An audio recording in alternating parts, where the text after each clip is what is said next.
Bonjour, bienvenue dans la nouvelle émission cette semaine de Homme en Lumière. Alors j'ai le plaisir cette semaine d'interviewer Thomas Piette. Bonjour Thomas. Salut Ludovic, merci de me recevoir ici. C'est super cool Merci d'être là. d'accepter de jouer le jeu et de te livrer un petit peu. Alors Thomas, qui es-tu? Quelle question! Question de philosophie. Pour répondre simplement, alors, je m'appelle Thomas Piette. Dans la vie, mon métier principal, on va dire, c'est être auteur. Donc j'écris des livres, différents ouvrages, différents types d'ouvrages. J'ai fait 2 romans. Donc, Le diable est un mec bien et Dieu créa le sexe, qui parlent de sujets différents, mais qui me tiennent tous les deux à cœur. Et j'ai fait aussi pas mal d'albums jeunesse en coécriture avec ma compagne de vie. Et on a fait aussi 2 oracles ensemble, le petit oracle des sons et l'oracle de naissance. J'ai fait longtemps de la sonothérapie et c'est encore un truc que le son, la musique, les instruments, la voix, c'est encore quelque chose qui me porte beaucoup et que j'utilise en plus dans mes livres. Je mets toujours vraiment, j'ai très à cœur d'utiliser une sonorité, une utilisation des lettres, des syllabes, des consonnes qui, moi, me touchent.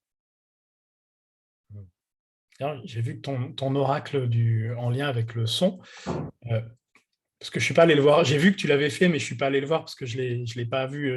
Il est pas passé dans mes mains. Mais comment il se compose? Parce qu'un oracle, c'est une carte, et l'oracle avec des sons, je suis très perplexe en fait. Ça parle de son, en fait. C'est que chaque carte, c'est un son différent et qu'est-ce que ça peut venir apporter comme message, ce son-là. Donc, il y a vraiment énormément de sons différents. Ça va du clip de la valise au son du pic et pêche, en passant par le crépitement du feu, le battement d'un cœur, le son du tonnerre, voilà, plein de choses comme ça, avec une courte phrase à chaque fois qui est liée à ce son et qui, voilà, peut emmener la personne enfin, invite en tout cas la personne à aller dans un voyage intérieur et aller voir un peu, ressentir ce que ça fait de se mettre dans l'ambiance de ce son, de lire cette phrase. Est-ce qu'il y a des mots qui vont percuter, qui vont toucher, qui vont faire quelque chose dans le corps? Moi, sur tous mes oracles, à chaque fois, comme la phrase clé qui me tient vraiment à cœur, c'est ces cartes. Ce n'est pas ces cartes qui sont magiques, c'est vous qui l'êtes. Donc, on donne vraiment toute la souveraineté à la personne et c'est l'idée de, quand tu entends ça, quand tu vois ça, qu'est-ce qui se passe à l'intérieur de toi? Plus une invitation. J'aime bien quand tu parles que les sons, ils chantent. Parce que moi, pendant une période de ma vie, j'ai écrit tout un roman de fantastique, fantasy, qui n'a pas été publié, et j'adorais, en fait, j'écoutais si mes phrases, elles chantaient. Donc, j'écrivais mes phrases et après, je me les lisais à haute voix et je sentais à quel moment ça accrochait ou, tu vois, comme une sorte de rivière qui coule.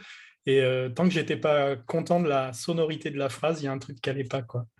Et j'aime bien l'approche que tu as. Ça mériterait finalement d'être en interactif 3D, enfin, ton oracle avec du son. Quand tu tires la carte, il faudrait que le son il arrive jusqu'aux oreilles. Ça Ça sera pourrait la être, prochaine pourquoi étape. pas, dans une nouvelle édition. J'aime bien aussi le pouvoir de l'imaginaire et de laisser à chacun son propre champ lexical sonore. Ce que moi, j'envisage comme le son d'une rivière, par exemple, ça va peut-être être à l'opposé de ce que quelqu'un, là, a besoin d'entendre quand il pense au son d'une rivière. Mm. Chaque rivière qui coule a sa propre musique, son propre message. Et c'est vrai que je crois qu'il y a un truc qui me gênerait un peu d'imposer, moi, mon son de rivière, mon son de tonnerre, mon son Mm. de tout ça. Merci Thomas pour cette belle présentation. Bon, on va rentrer dans le vif du sujet, parce que dans Homme en Lumière, on parle de notre expérience d'homme. Et alors, j'ai une première question, Thomas. Est-ce que tu peux nous parler de quel rapport tu as eu avec ton père? Quel père il a été avec toi? Et qu'est-ce qui t'a transmis? Enfin, qu'est-ce que tu as retenu de cette expérience de vie à ses côtés? C'est une vaste question. Ouais, j'aime bien. Hum, Il y a eu vraiment différents moments clés avec mon père. Mon père, c'était quelqu'un d'assez triste, souvent malheureux. Il était en dépression pendant des années. Et, euh, et il avait énormément de douleurs physiques. Il a eu plusieurs accidents qui ont brisé son corps. Il travaillait énormément. Il travaillait en permanence. Il faisait partie de ces gens qui ont été élevés dans l'éloge du travail et que ce qu'il y a de plus remarquable chez une personne, c'est pas sa bienveillance, c'est pas ce qu'elle fait, c'est vraiment le nombre d'heures qu'elle travaille par jour. Et du coup, mon père avait vraiment ce truc de il faut travailler énormément pour avoir de la valeur. Du coup, il travaillait mais comme comme un fou. Euh, j'ai passé relativement peu de temps avec lui finalement et peu de temps de qualité. Euh, c'était c'était aussi en fait il y a plein de choses avec lui, parce qu'il y a eu à la fois une sorte de modèle, parce qu'il est parti de rien vraiment, où il est parti il est né dans un monde paysan en Vendée où ils avaient vraiment rien du tout, où il me racontait des souvenirs où il n'avait pas le droit, par exemple, de prendre sa douche parce que ça coûtait trop cher. Il n'avait pas le droit Wow. d'aller à l'école. Il a été déscolarisé très, très, très, très, très jeune, alors qu'il avait super envie de continuer parce que il fallait de la main-d'œuvre au champ. Et il a réussi à finalement monter un restaurant et commencer à bien gagner sa vie très tard, vers peut-être presque 60 ans, 55 ans. Donc il a peu profité. Mais malgré tout, il a vraiment réussi à faire. Enfin, il était très fier en fait de ça. Il parlait beaucoup de cette ascension, euh, ce qui lui considérait comme une ascension sociale, où il a réussi vraiment à sortir de ça. En plus, c'était quand même un monde où c'était, de ce qu'il me raconte, moi je ne l'ai pas vécu, mais assez difficile de s'en sortir avec vraiment une éloge de la terre. On est avec des terres, un territoire, et on est censé les refourguer à ses enfants qui vont travailler ces mêmes terres, qui les redonneront à leurs enfants qui travailleront les mêmes terres. Et du coup, il avait une fierté à avoir réussi à sortir de ce que sa famille exigeait de lui. Hmm. Et ça, je crois que ça m'a pas mal inspiré quand même. Euh, et que ça m'a aidé à moi, après, sortir de ce que lui exigeait de moi. Hmm. Et il l'a compris, ça, de ta part, de sortir des valeurs qu'il t'a données, comme lui, il a pu faire avec sa famille? Il l'a compris environ, enfin pas environ, il l'a compris précisément 3 jours avant de mourir. Hmm. Il est mort d'un cancer fulgurant, ça a duré 3-4 mois. Et ses tout derniers jours de vie, alors qu'il m'avait vraiment... moi, j'ai entendu toujours des mots assez durs dans sa bouche de mon mode de vie. J'avais 17 ans, ça faisait quelques années déjà que j'allais en festival, que j'aimais voyager, que j'aimais rencontrer des gens, faire du stop, que je voulais être artiste, que je faisais de la musique. Et c'était un monde qu'il ne comprenait pas du tout. Il appelait les intermittents du spectacle, pardon, les interfeignants du spectacle. Et il y avait un certain mépris pour le monde artistique. Euh, Parce qu'il est considéré justement comme des gens qui n'avaient pas la valeur travail Hmm. dans son imaginaire. Et toute sa vie, j'ai entendu ça en boucle, en boucle, en boucle. Et puis, 3 jours avant qu'il meure, on a eu un moment très, très, très fort ensemble. Un des vrais moments de qualité que j'ai vécu avec mon père, où il m'a donné son couteau, qui est un couteau auquel il tenait énormément, qu'il ne le lâchait jamais. Euh, il me l'a donné et il m'a dit à toi, ça te servira. À toi, ça te servira parce que je sais que tu vas vivre une vie de voyageur et de vagabond. Et je t'encourage à faire ça. J'ai tellement, tellement, tellement envie que tu fasses ça, que tu ne fasses pas les erreurs que moi j'ai faites, de passer du temps loin de ta famille, de passer du temps à travailler 16 heures par jour pendant toute ta vie pour commencer à vivre à 60 ans et mourir à 60 ans et demi, ce qui n'a aucun sens. Et il voyait tout ce qu'il a fait, qu'il considérait à ce moment-là comme des erreurs. Et il me disait, mais s'il te plaît, reproduis pas ça et vis. En fait, il y avait une sorte de... Non seulement j'accepte que tu vives comme ça, ce qui jusque-là n'avait jamais été le cas, mais en plus, je t'encourage, je suis fier de toi. Et il y a de l'admiration presque. Si je pouvais revenir en arrière, j'aimerais faire ça. C'est c'est hyper touchant, j'ai presque les larmes aux yeux déjà, tu vois. Je trouve ça hyper fort comme moment et j'ai l'impression que c'est comme si il y a eu la compréhension chez lui, mais c'est comme si tu lui permets de basculer en fait à ce moment-là. C'est comme si ça actait l'expérience de cette vie, enfin de sa vie à lui, où ben, c'est comme s'il comprenait le fait de rayonner, de se faire plaisir au dernier moment, mais tu lui permets de faire cette bascule intérieure en fait. C'est waouh. Je suis très touché. Merci. Hmm. Et, est-ce que tu aurais des événements à nous partager qui t'ont vraiment construit ou marqué en tant qu'homme? Mm. Il y a déjà un événement marquant qui m'a marqué, mais pas en, pas en positif. C'est un événement qui a construit en moi un bouclier de masculinité toxique et j'ai mis longtemps à m'en défaire. Même deux choses assez conséquentes. La première, je me souviens vraiment très bien et c'est un truc que je passe quasiment pas 2 ou 3 jours sans y penser, sans réentendre sa voix. J'étais sous la douche, j'avais entre 5 et 7 ans. Euh, et l'eau ne coulait plus. Donc ça commençait à monter un petit peu. Et donc du coup, moi, je voulais enlever, dévisser le truc pour que l'eau parte. Mais je ne comprendrai jamais pourquoi ils ont fait des rebords coupants. Donc moi, quand j'ai essayé de dévisser, en mettant vraiment de la force dans ma main, je me suis ouvert le doigt.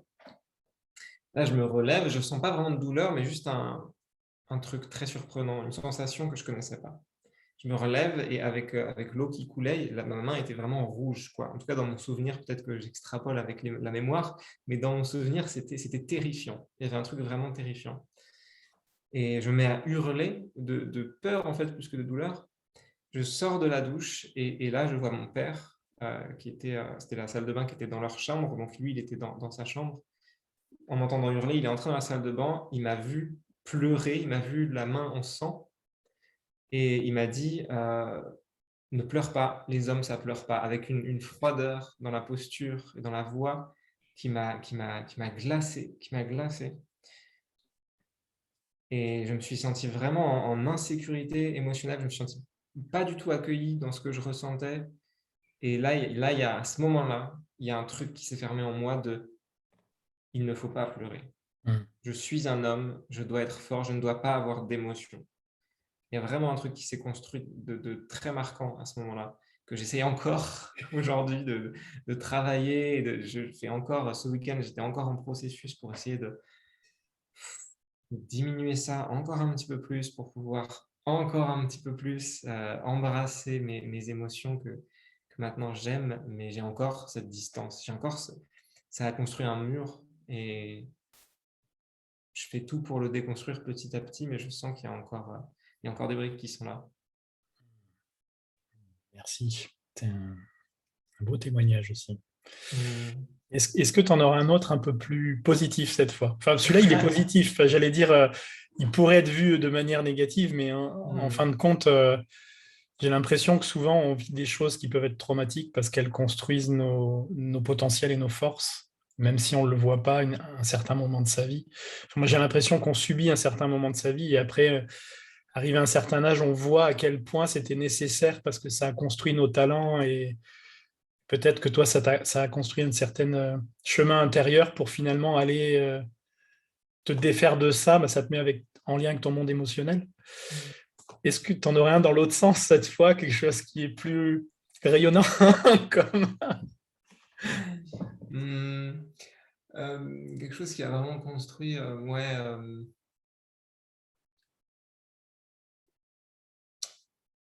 J'imagine qu'il y en a plusieurs. C'est moins marquant, je dirais que c'est plus des bribes de souvenirs, des moments assez forts. Mais je crois qu'il y a un moment spécial où, alors ça commence comme quelque chose qui peut être aussi vu comme négatif, mais c'est exactement ce que tu expliquais. C'est quelque chose qui, au final, m'a fait du bien dans un sens avec le recul. Euh, donc notre chien a mangé, j'avais pareil 7-8 ans, peut-être 9 ans, je ne sais plus exactement. Et notre chien qu'on adorait tous dans la famille, Jarvis, a mangé de la morora et du coup, il est mort de ça.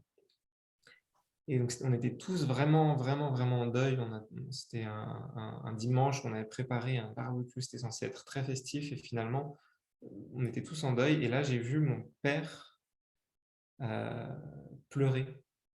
Hmm. Et j'ai souvenir d'un truc touché en moi de très fort ça avait un peu fissuré justement le mur qui avait été construit plus tôt, où je le trouvais tellement beau dans ses larmes. Et c'était un truc de, regarde, on t'a fait croire que les larmes c'était de la faiblesse, mais regarde la force, la puissance, la beauté, la magnificence que ça dégage et que ça exprime. Et je pense que ça a été vraiment un coup de pied le tout premier coup de pied dans ce mur qui avait été construit. Ouais.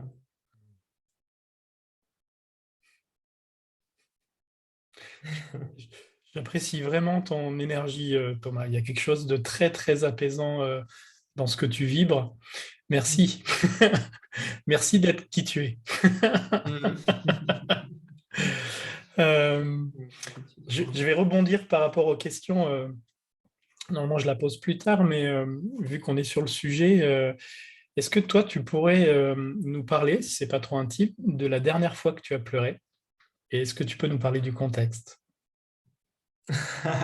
Ouais, carrément. C'était ce week-end, du coup.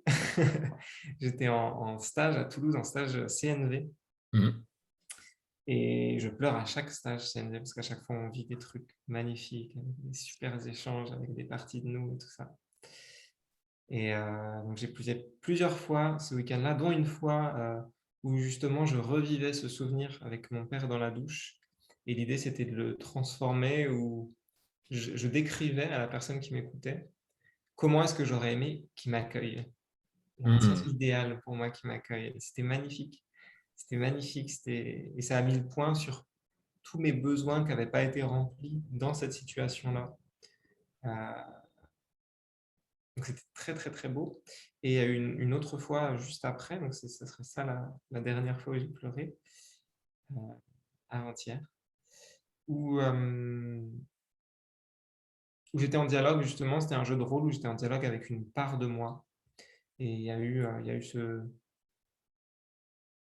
ce constat c'était un dialogue sur la peur. Et, et du coup, je communiquais avec la peur, la part de moi qui a peur d'échouer, qui a peur de ne pas être le meilleur, qui a peur enfin, qui emploie comme stratégie toujours euh,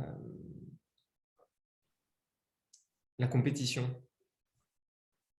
Et c'était super touchant de revoir une nouvelle fois à quel point c'est une stratégie qui me convient plus du tout.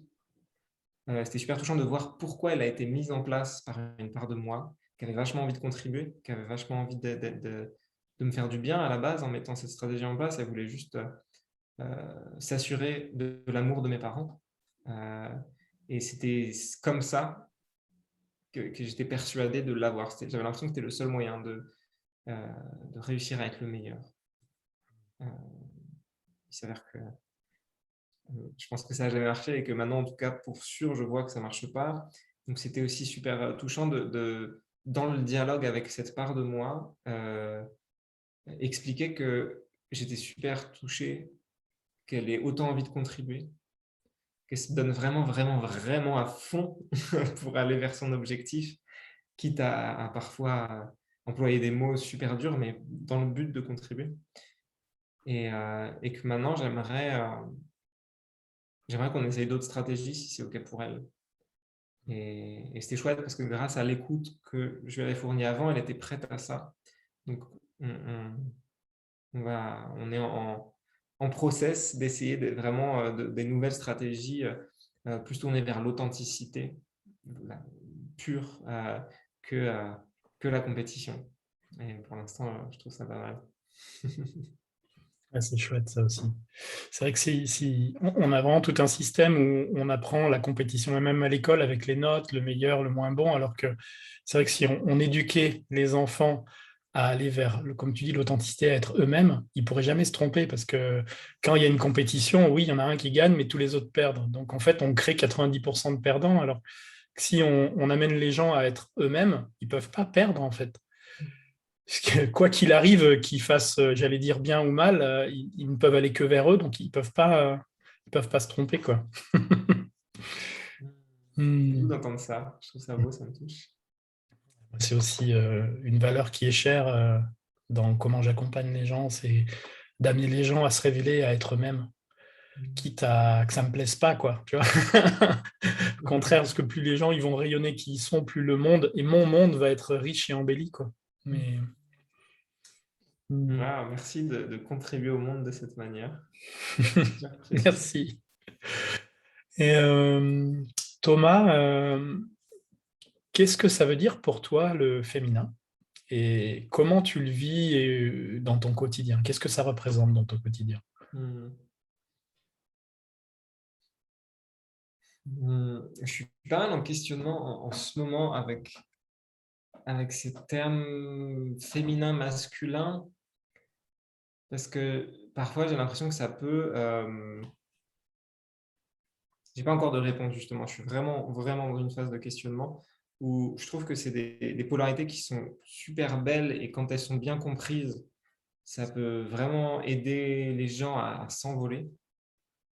Et qu'en même temps, quand elles sont mal comprises, ce qui est quand même très souvent le cas, ça peut être un énorme boulet au pied qui maintient au sol, où, où on confond, j'ai l'impression, très facilement dans notre société, euh, le sexe de naissance avec le genre, avec la polarité, avec l'attirance amoureuse, avec le, l'expression de genre, avec l'identité de genre, avec tout ça, parfois c'est vraiment, vraiment, vraiment confondu. Et du coup, ça peut donner l'impression que si je nais avec un pénis, je me dois de naissance, sinon je ne suis pas une personne qui a de l'intérêt ou je suis déviant, euh, de correspondre très, très, très, très majoritairement, voire uniquement à ce qu'on attribue comme qualité masculine, et inversement, si je nais sans pénis, que je dois être majoritairement ou uniquement avec des qualités dites féminines. Euh, ouais, quand c'est mal interprété, ça peut être tellement dévastateur. Ça peut être tellement, tellement dévastateur. Et du coup, si on prend vraiment le terme féminin, j'imagine que tu demandais plutôt de la polarité féminine, ce qui est considéré comme... Moi, ce que je voulais, c'est comment tu... Enfin, alors, si j'extrapole un peu rapidement, le côté masculin, ça va être le côté qui informe, qui structure, qui agit, qui va plutôt vers l'extérieur. Et pour moi, le côté féminin, c'est ce côté, cette part qui accueille, qui est plutôt, j'allais dire, qui capte, je dirais qu'il va peut-être avec plus de lenteur, mais ouais, plutôt le côté qui accueille, où je me laisse traverser, je prends soin de mon monde intérieur, je voyais plutôt cette partie-là. Enfin, voilà, après, je sais pas comment tu le vois, mais moi, je le vois plutôt dans des qualités, en fait, pas dans le masculin et le féminin.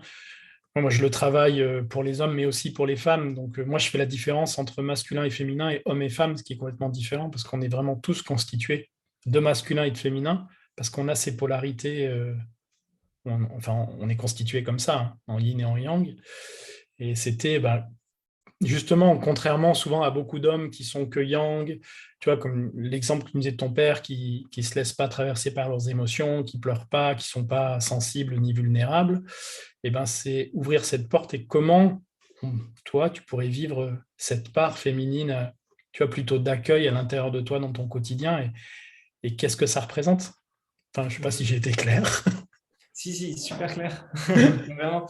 Et c'est justement ça, de ça que je parlais quand je parlais de, que quand c'est bien compris, quand en tout cas il y a cette compréhension, on ne peut pas dire bien ou mal compris, mais je pense que quand il y a cette compréhension, ça peut vraiment aider les personnes à s'envoler. Et je parle surtout de la distinction quoi, entre homme, femme, féminin, masculin. Je trouve ça tellement, tellement précieux de le distinguer de manière très claire.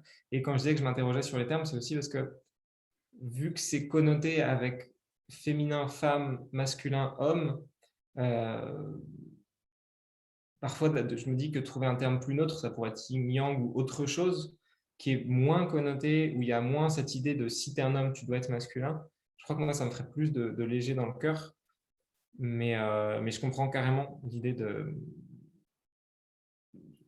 enfin, d'avoir, de distinguer deux polarités et de voilà, distinguer ces deux qualités, d'y Après, mettre il y des a, mots. enfin, moi, il y a quelque chose. Enfin, moi, j'aime bien justement utiliser des fois le terme yin et yang parce que ça ne dit pas féminin ou masculin, c'est des polarités, on va dire même dans le mouvement. Enfin, et après, je vois plutôt quelque chose de réceptif et quelque chose d'émissif. Tu vois, l'homme, il a un sexe qui émet et la femme, elle a un sexe qui reçoit. Donc, justement, dans la tonalité, moi, je l'extrapole comme ça. Le féminin, c'est plutôt quelque chose qui accueille et qui capte à l'intérieur de soi.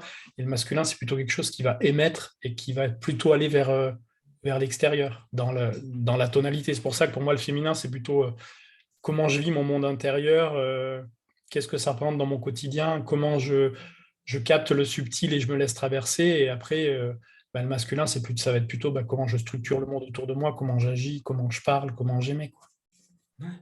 Ouais, je trouve ça très intéressant. Il y a pas mal de femmes en ce moment qui remettent en question justement cette idée de euh, le sexe masculin est émetteur et le sexe féminin est récepteur, parce que ça pourrait euh, potentiellement insinuer que le fait de recevoir, c'est passif. C'est pas le cas du tout pour tous ceux qui emploient ces termes-là, mais ça peut insinuer ça. Je dis surtout pas que c'est ce que tu penses, hein, vraiment.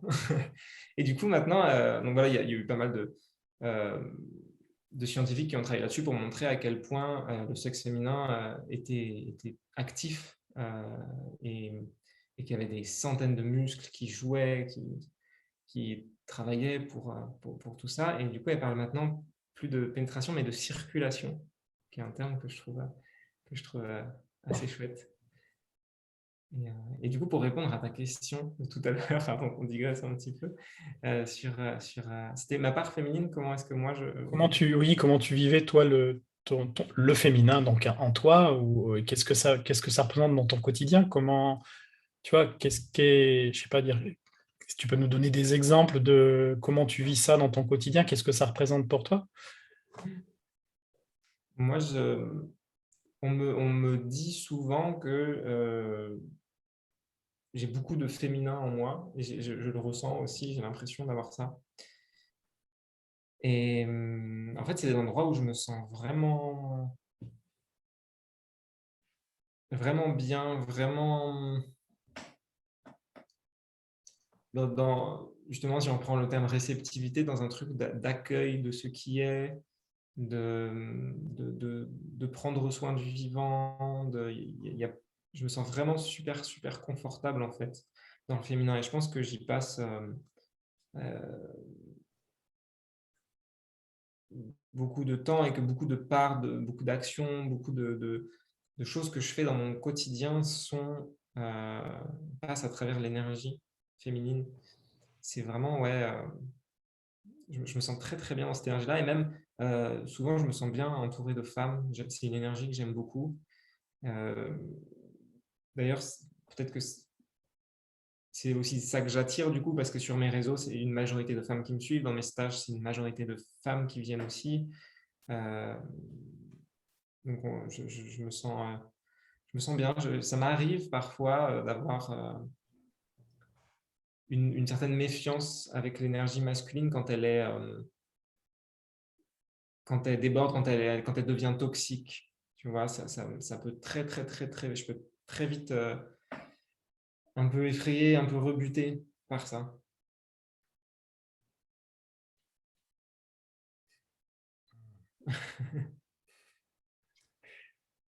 Oui, c'est vrai que moi, quand je te perçois, je perçois ce côté justement très réceptif où tu prends vraiment le temps de. J'aime bien parce que quand tu réponds, tu prends vraiment le temps de voir ce que ça fait à l'intérieur, de voir comment ça résonne tu vois, avant d'émettre.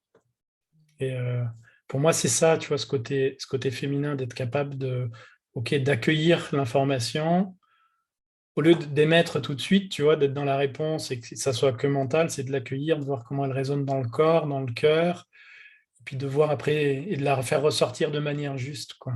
Et je trouve ça super agréable. Ouais. Moi, je bosse souvent avec des hommes alors je vois que c'est une qualité que j'aimerais bien tendre un peu plus à leur amener, mais moi, je sens que c'est pas encore tout à fait là, mais tu vois, cette qualité vraiment d'intériorisation et d'écouter. Alors, je les emmène tout doucement là-dedans, mais je sens qu'il y a encore des marges de progression. Et moi, ça me ferait du bien de voir plus d'hommes, tu vois, qui soient capables d'être très yang aussi et qui aient cette finesse OK, parce que pour moi, le vrai équilibre, c'est les deux, quoi. C'est cette capacité d'accueil, d'introspection et en même temps de pouvoir aussi être yang quand il le faut, quoi. C'est Mais je pense que ça va, ça évolue. On y arrive petit à petit. Euh, alors justement, une autre question qui est un petit peu en lien avec tout ça. Comment tu te laisses traverser par tes émotions? Comment tu vis Hmm. ça au quotidien? Euh, Ça a été longtemps difficile pour moi pendant mon enfance. Je me sentais complètement incompris dans mon intensité émotionnelle. Et je n'étais pas du tout accompagné là-dedans parce que c'était nouveau dans ma famille. Euh, les autres membres de ma famille, j'ai deux grands frères et une grande sœur, euh,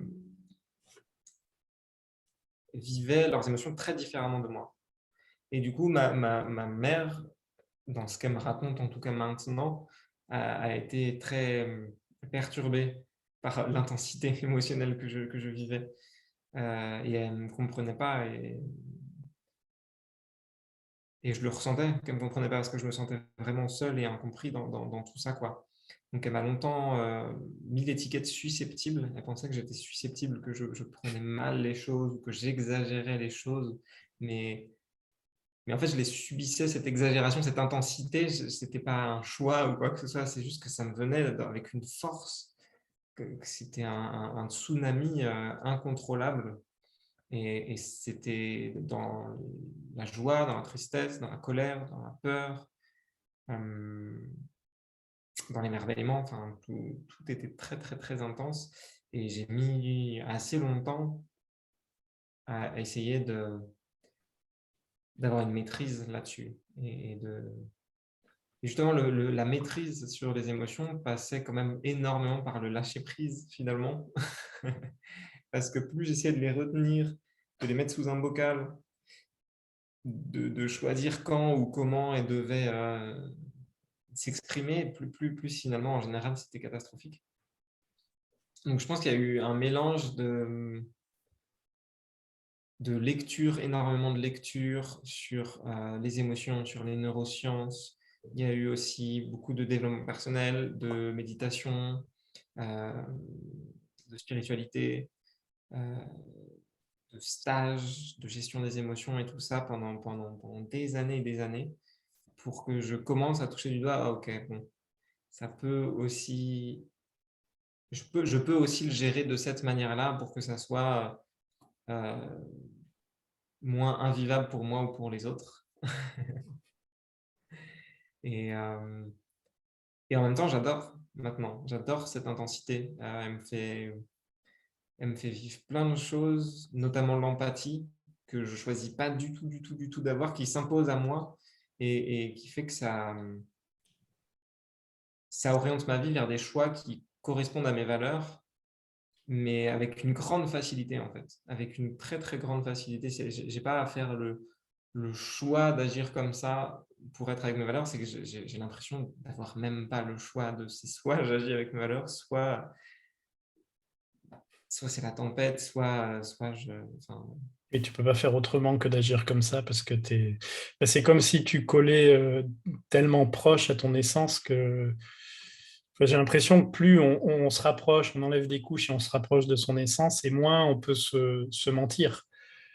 Enfin, moi, mon épouse aussi est hypersensible. C'est d'ailleurs pour ça qu'elle a fait ce choix de devenir thérapeute et accompagnante, parce que elle était comme toi, quoi. C'est elle rentrait dans une pièce, elle captait toutes les émotions, autant les mémoires de la pièce que les non-dits des personnes et tout. Et pendant très longtemps, elle a été cataloguée comme, ben, pareil, quelqu'un qui était, comment dire, qui était inconstant, enfin, qui avait des sautes d'humeur ou qui était jamais contente ou machin, parce qu'elle captait, et jusqu'à qu'elle comprenne et qu'elle puisse le maîtriser, quoi. Parce que sinon, si elle le subissait, c'était une horreur. Mais de toute façon, quand tu arrives avec ça, c'est que t'es voué à en faire quelque chose, ou tu finis en HP, quoi. Et je me disais par rapport à tu disais cette notion d'hypersensibilité que tu sentais quand tu étais jeune et tu n'étais pas compris. Comment tu le vis maintenant? Tu disais que tu arrives à le tempérer, ou je sais pas comment c'est aujourd'hui dans ton quotidien.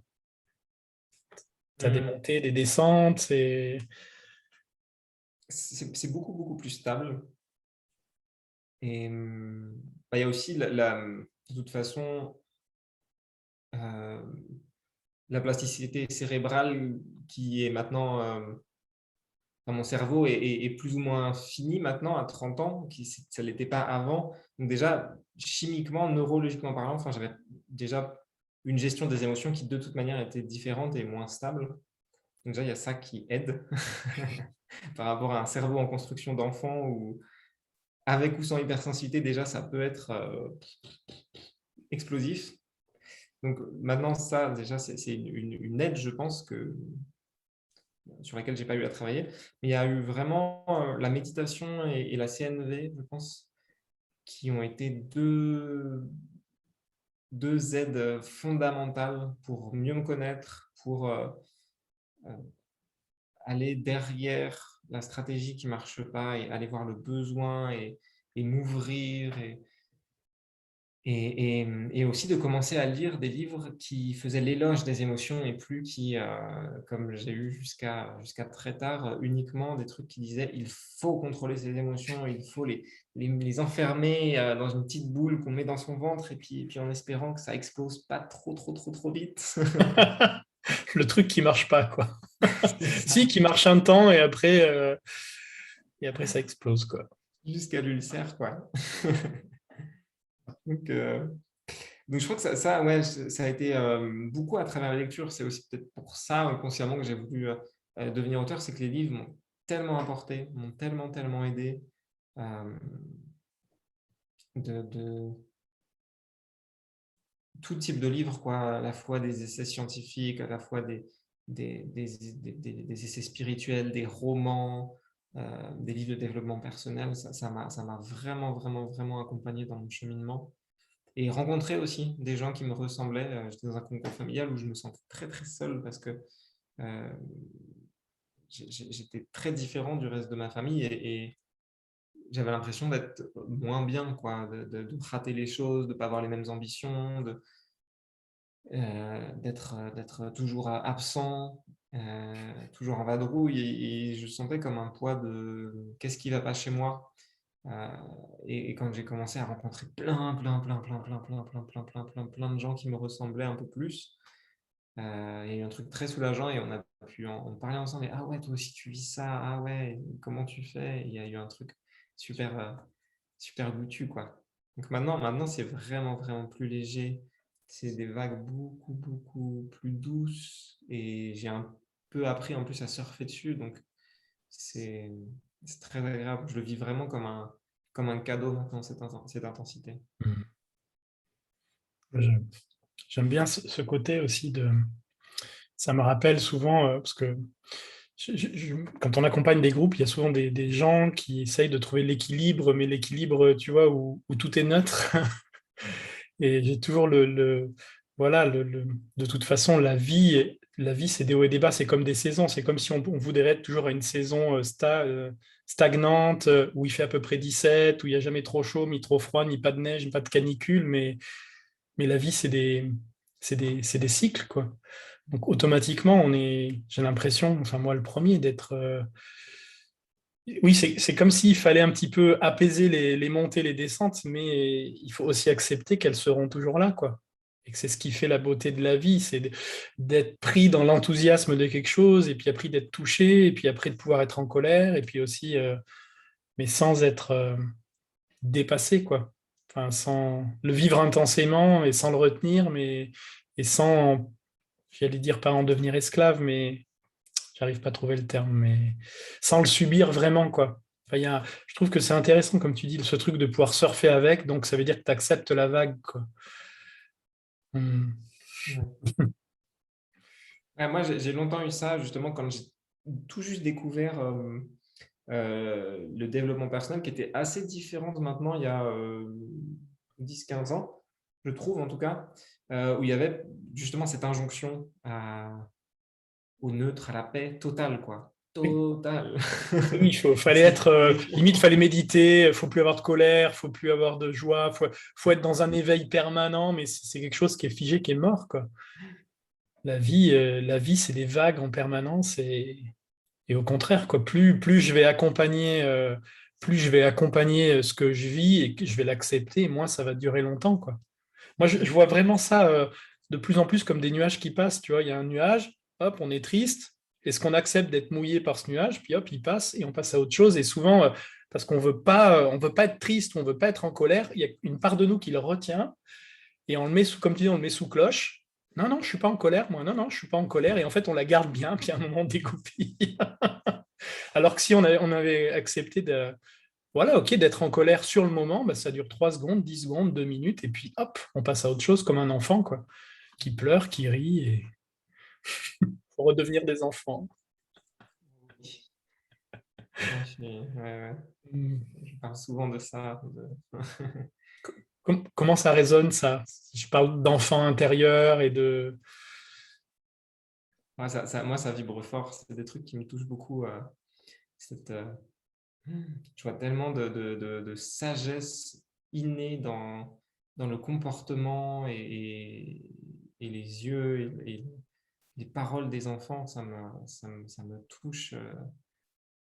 touche énormément, quoi, à chaque fois. Et du coup, l'enfant intérieur, je vois vraiment ça, là, une sorte d'être vraiment d'une sagesse incroyable, d'une joie aussi, mais la joie enfantine, cette joie qui est tellement facile à perdre quand on devient adulte, tellement, tellement facile.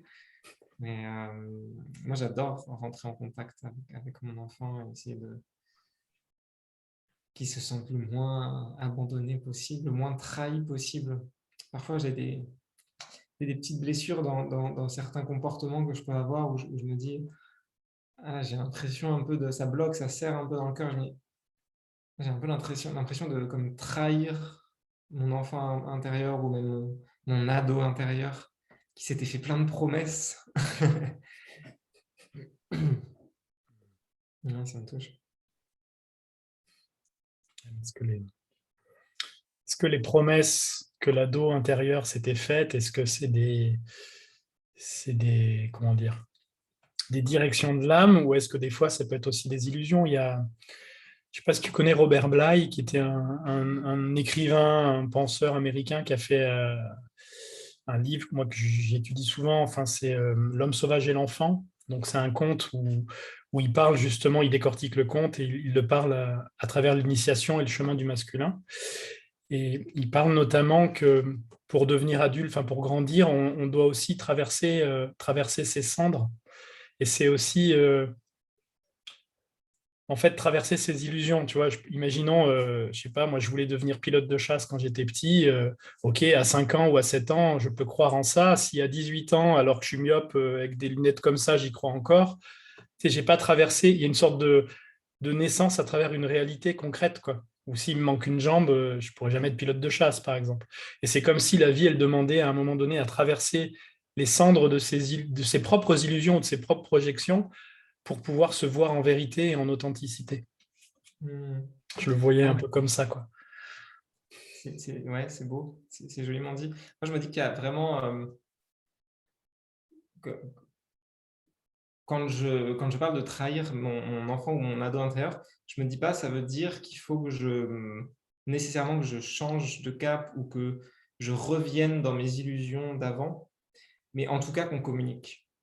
Parce que si lui, il se sent trahi, ça ne veut pas forcément dire que, comme avec un vrai enfant en fait, si j'ai promis à un enfant, demain on va aller au cinéma, ça va être super, on va passer une super journée.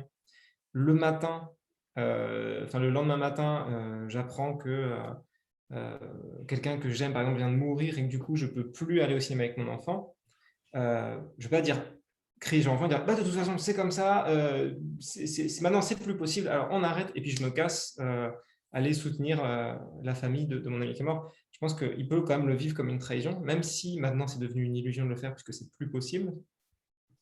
Mais il y a encore cette émotion, il y a encore cette sensation. Et du coup, c'est comment je vais contacter cet enfant, comment je vais communiquer avec lui et l'écouter et entendre sa trahison sans lui crier dessus, sans lui sauter dessus en disant mais enfin, tu te sens trahi, c'est complètement débile, tu devrais aussi voir ma peine, ou ah, mais enfin, tu vois bien que c'est plus possible, mais juste ah ouais, tu te sens trahi là, parce que toi, tu avais vraiment envie de faire ça, tu avais envie de toucher ça du doigt, t'avais envie d'être pilote d'avion, c'est tellement important pour toi. Et là, du coup, c'est super décevant à l'intérieur, tu vois. Et, euh, et même si c'est une trahison illusoire, c'est vraiment quand même l'écouter jusqu'au bout, jusqu'à la fin de ses mots et avec beaucoup de bienveillance et,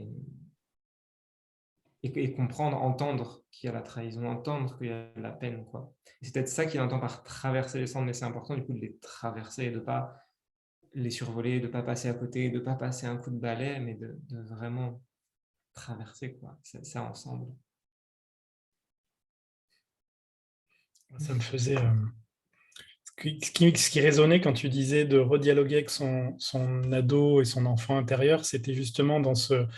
Tu vois, si je prends l'exemple d'être pilote de chasse, c'était OK, c'est j'accepte que je ne peux pas être ce que j'ai imaginé, mais c'est plutôt dans le dialogue, je vais aller dire c'était OK, c'était quoi la sensation qui te nourrissait, qui te plaisait quand tu disais tiens, je vais être pilote de chasse? Est-ce que c'est le fait de voler dans le ciel? Est-ce que c'est le fait de se sentir libre? Est-ce que c'est le fait d'être. Euh, Enfin, faire partie d'une élite de personnes où il y en a que 10 dans le monde qui sont pilotes de chasse, par exemple, et c'est de se dire, OK, est-ce que ça, ce goût-là, comment je peux pour moi, c'est de le mettre en œuvre dans ma vie en sachant qu'OK, je ne serai jamais pilote de chasse, mais est-ce que cette sensation de liberté que je voulais trouver là-dedans, bah, comment je peux le ramener dans mon quotidien pour justement redialoguer avec cet enfant et OK, parce que dans l'image que j'avais, imaginons quand j'étais petit que c'était être pilote de chasse, c'était, en fait, ça avait un goût particulier parce que vu que je n'y étais pas, je m'imaginais, tu vois, l'émotion qui était là, la sensation qui était là, et finalement, j'entends par redialoguer avec l'enfant, c'est de se dire, OK, bon, le rêve que j'avais, je ne peux pas le mettre en place, mais comment je peux te nourrir au quotidien avec ce qui anime ton âme, quoi, et le retranscrire, parce qu'en fait, on n'est pas obligé de faire des choses exceptionnelles pour avoir la sensation qui nous nourrit. Et c'est ça moi, ça me faisait résonner comme ça, en fait, ce que tu me disais. Ouais, ouais, ça me parle beaucoup, beaucoup. C'est vraiment ça aussi qu'on voit en CNV, en communication non violente. Il y a vraiment cette distinction entre stratégie d'un côté et besoin de l'autre. Et que, ok, ma stratégie préférée à ce moment-là, et c'est super ok, on a tous une stratégie préférée pour nos besoins, c'était devenir pilote d'avion. Mais ce qui est vraiment intéressant, c'était quoi mon besoin que je voulais nourrir avec cette stratégie-là? Ouais. Est-ce que c'était être libre? Exactement ce que tu disais, tu vois, ça, et ça peut être tellement de besoins différents. La même, la même stratégie peut être utilisée par 100 personnes différentes et ils vont tous avoir un besoin ultra différent. Et c'est ça qui est super intéressant, quoi. C'est, ok, en fait, moi, j'avais envie de me sentir libre. Ok, donc cette stratégie-là, je, je suis un peu obligé de faire le deuil de cette stratégie-là, mais il y en a 1000 autres. 1 million d'autres des stratégies pour me sentir libre. Laquelle j'ai envie de choisir maintenant, comme comment ça peut être pétillant aussi à l'intérieur de se dire mais je m'ouvre à tellement de stratégies différentes et confondre stratégie et besoin, pour moi, c'est d'une tristesse parce que c'est comme si quelqu'un avait vraiment, par exemple, très soif, besoin de s'hydrater, mais c'était vital, quoi.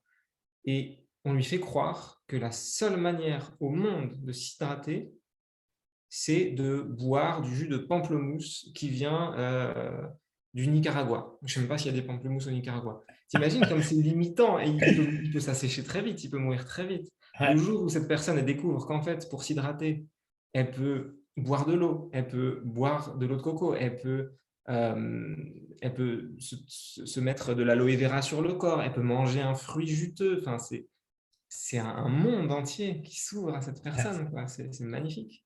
Mm. Mm.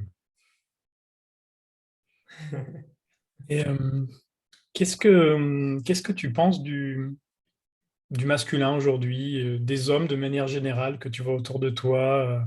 Comment, je sais pas, comment tu vois le masculin évoluer?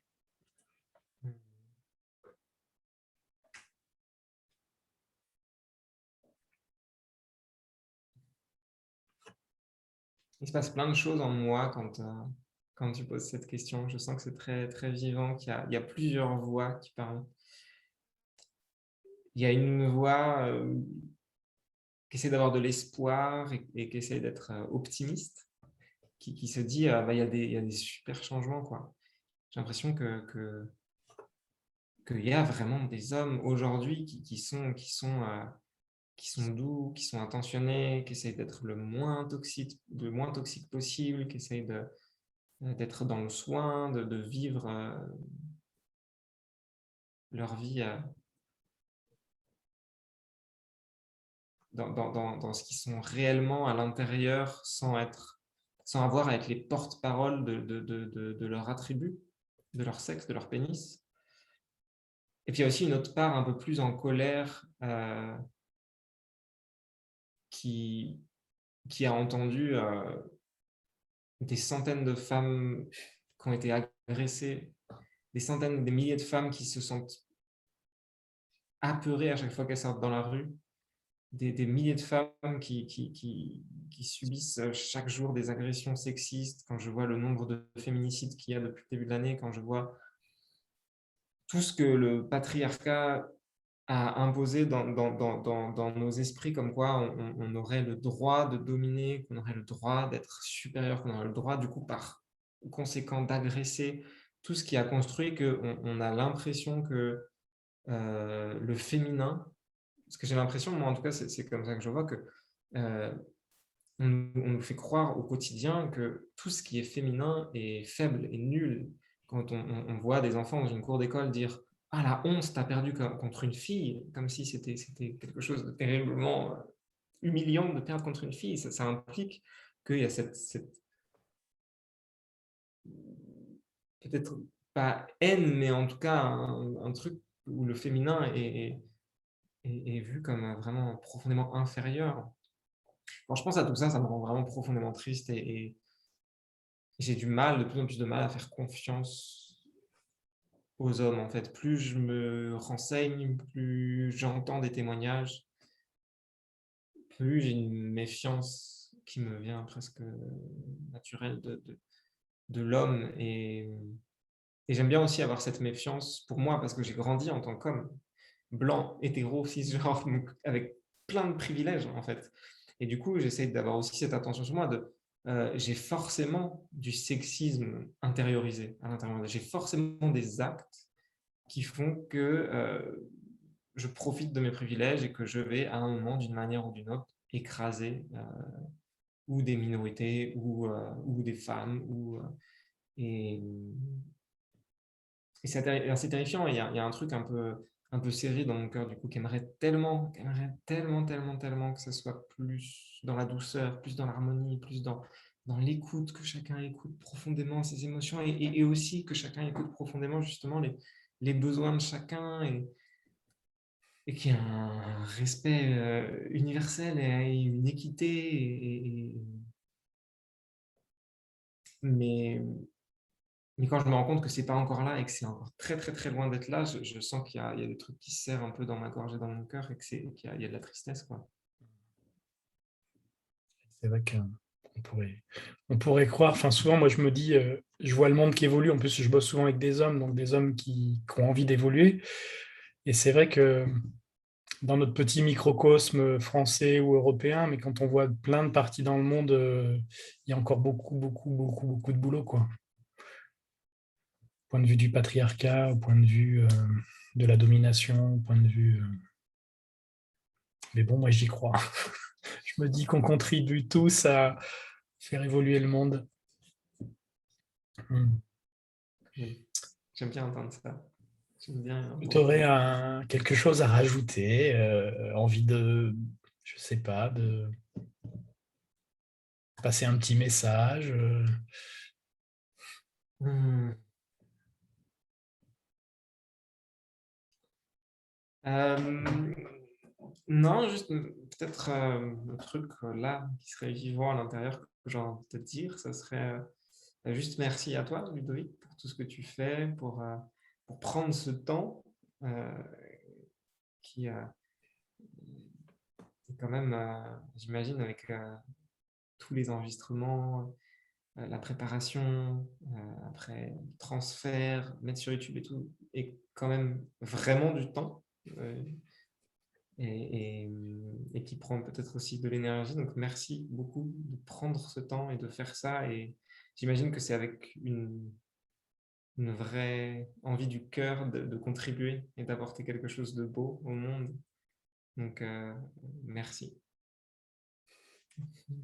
Merci Thomas, je suis très touché. Effectivement, ça prend du temps. Hmm. Est-ce que tu as envie de nous parler de ton actualité? Alors, le dernier livre qui vient de sortir, enfin mon dernier roman qui vient de sortir, ça s'appelle Et Dieu créa le sexe. C'est disponible partout. Ça parle justement des injonctions à la sexualité dans notre monde, d'une sexualité très souvent pénétrocentrée, hétérocentrée, qui prend pas ou très peu en compte le plaisir des femmes, qui prend pas ou très peu en compte le plaisir des individus en général, qui est très scripté, où on attend des choses très précises et où c'est parfois dur d'en sortir. Et, et ça parle aussi du poids que peut avoir une société patriarcale et sexiste sur des individus de tout genre confondus. Et de à quel point ça peut être lourd. Et du coup, c'est un couple qui vit ça, qui vit tout ça. Et un jour, ils reçoivent une lettre de Dieu avec un E, parce que c'est une femme. Et, et elle leur propose un échange épistolaire où elle va essayer de déconstruire au maximum toutes ces injonctions à la sexualité. Et ça va un petit peu plus loin, bien sûr, que la sexualité très rapidement. Euh, voilà, il y a ça. Et puis, il y a tous mes livres, de toute façon, qui sont disponibles un petit peu partout. Il y a un autre roman, il y a des livres jeunesse, il y a des oracles. Vous pouvez trouver ça dans toutes les librairies. Si vous voulez les noms, vous pouvez aller sur mon compte Instagram, Thomas Pied-Auteur. Vous retrouverez tout ça. Je vais mettre, pour retrouver Thomas, vous verrez dans la description, sous la vidéo, vous verrez tous les liens, son site, Instagram, YouTube aussi. Tu as des... Non, Non. si on a un YouTube, on a mis un documentaire avec ma compagne qui s'appelle De toute façon, je mettrai tout ça, Inspire. comme ça vous pourrez retrouver toutes les références, tous les livres. En tout cas, merci Thomas d'avoir joué le jeu. Merci à tout le monde de suivre ces séries d'interviews Homme en Lumière. Voilà, toutes les semaines. Une nouvelle personnalité à découvrir, un nouvel univers à rencontrer. Et n'hésitez pas à partager, à liker, et puis à une prochaine alors. Merci encore, Ludovic. Au revoir tout le monde. Merci, merci Thomas. Salut. Au revoir.